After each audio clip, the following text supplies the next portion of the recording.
Hello guys, welcome back to my YouTube channel S K study a way of success. मैं हूं आपका educator Shivam Mishra और यहां पर लेके आए अर्धवार्षिक परीक्षा का जो पेपर चल रहा है ना, वो मैं प्रोवाइड कर रहा हूं लगातार आपके अपने YouTube channel S K study पर।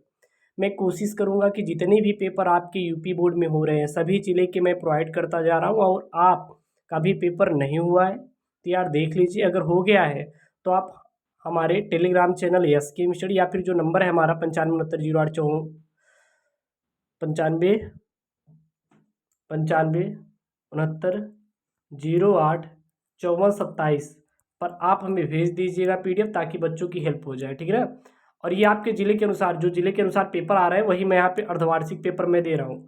ऐसा नहीं कोई बाहर से दे रहा हूँ। अगर ये आप पेपर तैयार करते हैं तो आपके अर्धवार्षिक में आ सकते हैं और आएंगे भी। तो देन आप ये पेपर तैयार कर लीजिए। सारे आपके लेटेस्ट पेपर मैं प्रोवाइड कर रहा हूँ।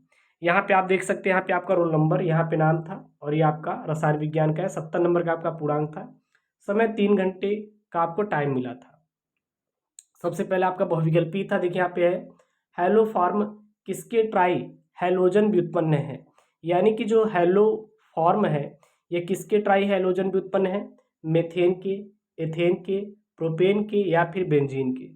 तो ये सारे क्वेश्चन आप सॉल्व करके जाइएगा। अगर मान लीजिए नहीं आ रहा है इसका आंसर, आप डिमांड करें सर इसका सॉल्व भी करवा दीजिए, तो मैं आपको इस पेपर का सॉल्व भी करवा दूंगा। आप बिल्कुल टेंशन मत लीजिएगा। उसके बाद ख वाला है यहाँ पे, यदि 100 ग्राम विलायक में 18 ग्राम ग्लूकोज विलेय है तो विलयन कहा जाता है। यानी कि जो 100 ग्राम विलायक है और इसमें 18 ग्राम क्या है, ग्लूकोज को विलेय है। यानी कि 100 ग्राम विलायक में 18 ग्राम ग्लूकोज को घोल दिया गया है। मतलब आप समझ सकते हैं कि 100 ग्राम पानी है और उसमें 18 ग्राम हम चीनी को डाल के घोल दे रहे हैं, तो विलयन कहा जाता है 1 मोलर, 0.1 मोलर, 0.5 मोलर या 0.2 मोलर। उसके बाद यहाँ पे ग है कि प्रशीतक के रूप में प्रयोग होने वाला यौगिक कौन सा। यानी जो ऐसा कोई आप बताइए जो कि प्रशीतक के रूप में प्रयोग होता है। अच्छा, इसके ऑप्शन भी बता दें क्या, आपको इसके ऑप्शन बता दें क्या। जैसे इसका ऑप्शन आपका 1 मोलर हो जाएगा। प्रशीतक के रूप में कौन सा होता है, CCl4, C2F2, CF2 Cl2 या फिर CF4। तो होता है CF2Cl2। ये क्या होता है आपका, ये प्रशीतक के रूप में प्रयोग होने वाला एक यौगिक है। उसके बाद यहाँ पे है कि निम्नलिखित में से प्रबल अम्ल है। प्रबल अम्ल कौन सा है, CH3COOH, ClCH2 COOH या CCl2 COOH या फिर CCl3 COOH। तो जो इसमें प्रबल अम्ल है ना वो है आपका CCl3 COOH, जो है ये प्रबल अम्ल है। उसके बाद देखिए यहाँ पे है कि शून्य कोट की अभिक्रिया के लिए निम्नलिखित में से कौन सा सही। यानी कि जिस अभिक्रिया की कोटि शून्य होती है उसे क्या कहते हैं, शून्य कोट की अभिक्रिया कहा जाता है। यहाँ पे है आपका पहला, दूसरा, तीसरा और चौथा, तो आपका है। उसके बाद यहाँ पे देखिए आपका च वाला है, यहाँ पे छठा प्रश्न है ऑब्जेक्टिव। आस्कीकरण पर देता है, यानी कि ऑक्सीकरण पर देता है। क्या देता है ऑक्सीकरण पर, फास्फीन या फास्जीन या फिर क्लोरोपिक्रीन या फिर कार्बन टेट्राक्लोराइड। उसके बाद यहाँ पे देखिए दूसरा प्रश्न है। दूसरा प्रश्न क्या बोल रहा है यहाँ पे, दूसरा प्रश्न ये बोल रहा है आपके सामने कि मोललता से आप क्या समझते हैं। यानी मोललता के बारे में पूछा है, मोललता से आप क्या समझते हैं। और इस पर एक उन्होंने क्वेश्चन भी बनाया है कि एक लवण का अनुभार 30 है, लवण का 3 ग्राम मात्रा 250 ग्राम जल में विलीन की गई है, तो विलयन की मोललता ज्ञात कीजिए। तो ये आपको मोललता से आपको सारे सारे प्रश्न याद कर लेना, क्योंकि मोललता कभी कभी तो राउल्ट का नियम भी पूछा जाता है, तो दिन याद कर लीजिए। जितना भी मैं पेपर प्रोवाइड कर रहा हूँ सब आपके एग्जाम वाले पेपर इन दिन तैयार कर लीजिए, ठीक ना। और जो अगर आपका पेपर हो चुका है तो यार प्लीज़ सेंड कर दीजिएगा। उसके बाद कब वाला यहाँ पे 27 डिग्री सेल्सियस पर यूरिया के m/10 विलियन का पराशर दाब ज्ञात कीजिए, जहाँ पर R की वैल्यू दी है 0.821 लीटर वायु प्रति केल्विन है। उसके बाद गए यहाँ पे क्वथनांक में उन्नयन से आप क्या समझते हैं, ग्लूकोज की एक जली विलियन जिसमें 12 ग्राम ग्लूकोज, जहाँ पर m बराबर 18 दिया है और 100 ग्राम जल में घुला है, का क्वथनांक 100.34 है और शुद्ध जल का क्वथनांक 100 डिग्री सेल्सियस है, तो जल के मोलल उन्नयन स्थिरांक की गणना कीजिए।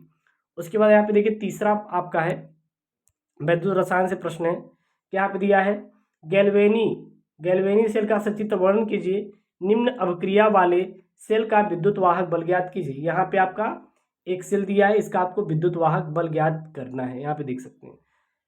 तो दिन आप तैयार कर लीजिएगा इसके। फिर यहाँ पे दिया है आपका च वाला है, यहाँ पे ख वाला है, सॉरी ख वाला क्या दिया है, एक चार धातु है, धातुएं, चार धातुएं हैं, यहाँ पे चार रहेगा, मिस्टेक है, चार धातुएं ABCD जिनके मानक इलेक्ट्रोड विभव A0 विभव क्रमशः +80 -0.70 -0.12 +0.34 वोल्ट है। तो धातुओं को घटते हुए धन विद्युत लक्षण के अनुसार आपको क्या करना है, लिखना है।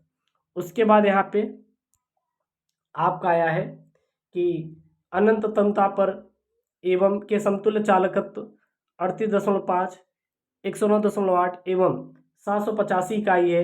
एक एनिस्टिक अम्ल का समतुल्य चालकत्व अनंत तन्यता पर आपको ज्ञात करना है।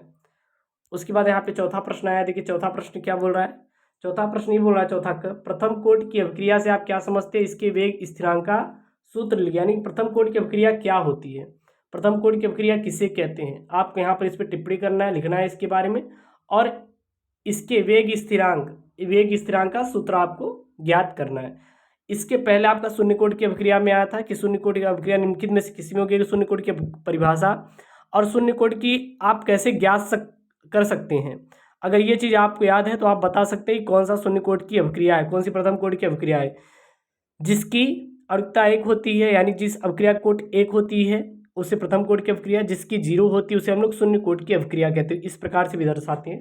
मेरा पे ख वाला है, एक प्रथम कोटि की अभिक्रिया 100 मिनट में 20% पूर्ण होती है, तो 80% पूर्ण होने में कितना समय लगेगा। अगर कोई प्रथम कोटि की अभिक्रिया है उसके पूर्ण होने में कितना 10 मिनट ले रहा है, 10 मिनट में कितना 20% पूर्ण होती है, तब 80% पूर्ण होने में कितना समय लगेगा। अगर भाई 10 पर 20% हो रहा है तो 80% बताइए। अब बच्चे क्या करेंगे कि सीधा 10 का गुणा कर देंगे। अब इसका आंसर आपको बताना है, तैयार कर लीजिएगा, यहीं से आपके पेपर में आएगा। फिर यहाँ पे ग वाला है, निम्नलिखित अभिक्रियाओं की कोटि बताइए। यहाँ पे दिया है अभिक्रिया और इनकी आपको क्या बताना है, कोटि बताना है। जैसे कि H2 + Cl2, यहाँ पे क्या है 2Cl, यानी कि हाइड्रोक्लोरिक अम्ल, यानी जब हम हाइड्रोजन को क्लोरीन के साथ गर्म करते हैं तो हाइड्रोक्लोरिक अम्ल प्राप्त होता है, यहाँ पे HCl प्राप्त होता है। अब यहाँ का आंसर जी क्या है, अरे जी भैया मतलब क्या है, गैस है। क्या है, यह गैस के रूप में प्राप्त होता है, यानी कि H2 भी गैस है, Cl2 भी गैस है, और 2Cl हाइड्रोक्लोरिक अम्ल क्या है, गैस ही है। फिर यहाँ पे है आपका दूसरा वाला C12H22O11, C12H22O11 + H2O, फिर क्या बन रहा है यहाँ पे C8H12O6 + C2H12O6 बन रहा है। और इसमें क्या बताना है आपको, अभिक्रिया की कोटि बतानी है। फिर यहाँ पे आपका है, इसमें अभिक्रिया कोटि बताने के लिए बोला है।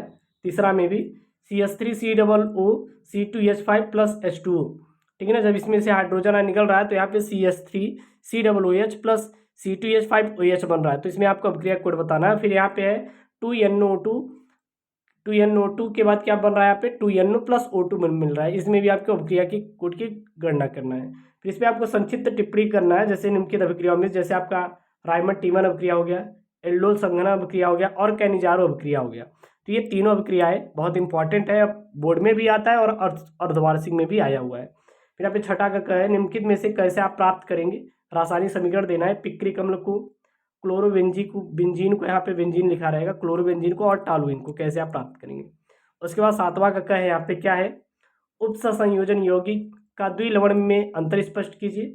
ख वाला है, यहाँ पे दिया है निकिल CN4 की घाते 2 आयन है, यहाँ पे में निकिल का संकरण क्या है, ये आपका लिगेंड है, ठीक है ना। और यहाँ पे है K4FeCN में Fe की ऑक्सीकरण तथा समन्वय संख्या आपको ज्ञात करना है। उसके बाद 8वां प्रश्न है, यहाँ पे 8वां में देखिए कह दिया है कि क्लोरोफॉर्म बनाने का, यहाँ पे रहेगा क्या रहेगा, बनाने का, क्लोरोफॉर्म बनाने की प्रयोगशाला विधि का सचित्र वर्णन कीजिए।